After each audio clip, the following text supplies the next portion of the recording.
21 નવેમ્બરે સવારે સૈયાજી હોસ્પિટલમાં રિકન્સ્ટ્રક્શન થયું હતું. બાબરે હત્યા નિપજાવી કેન્ટીન પાસે ફેંકી દેવાયેલું ચાકુ પણ પોલીસે કબજે કર્યું હતું.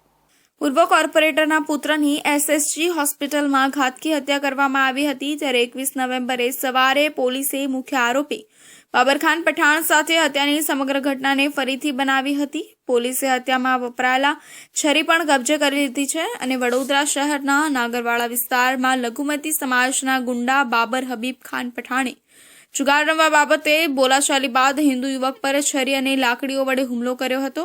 આથી તેને સારવાર માટે એસએસજી હોસ્પિટલમાં ખસેડવામાં આવ્યો હતો. ત્યાં તપન પરમારને હોસ્પિટલના પ્રાંગણમાં પોલીસની હાજરીમાં ઇજાગ્રસ્ત યુવકને ઢોર માર માર્યો હતો, જેના કારણે પોલીસ સ્તબ્ધ થઈ ગઈ હતી અને અત્યાર સુધીમાં મુખ્ય આરોપી બાબરખાન પઠાણ સહિત 9 લોકોની ધરપકડ કરવામાં આવી છે.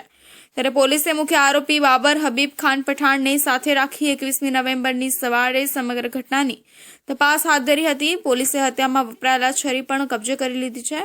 એસીપી એબી કાટકડ, રાવપુરા પોલીસ મથકના પીઆઈ બીઆર ગૌડ તેમજ પોલીસ મથકના સ્ટાફ સાથે આરોપી બાબર પઠાણને લઈ તપન પરમારને જે સ્થળે ચાકુના ઘા મારી મોતને ઘાટ ઉતાર્યો હતો તે સયાજી હોસ્પિટલ સ્થિત કેન્ટીન પાસે લઈ ગઈ હતી અને તપન પરમારની કેવી રીતે હત્યા કરીને તે સમગ્ર ઘટનાનું રિકન્સ્ટ્રક્શન કરાવ્યું હતું. તપન પરમાર તેના મિત્ર સાથે ચા પીને કેન્ટીનની બહાર નીકળી રહ્યો હતો.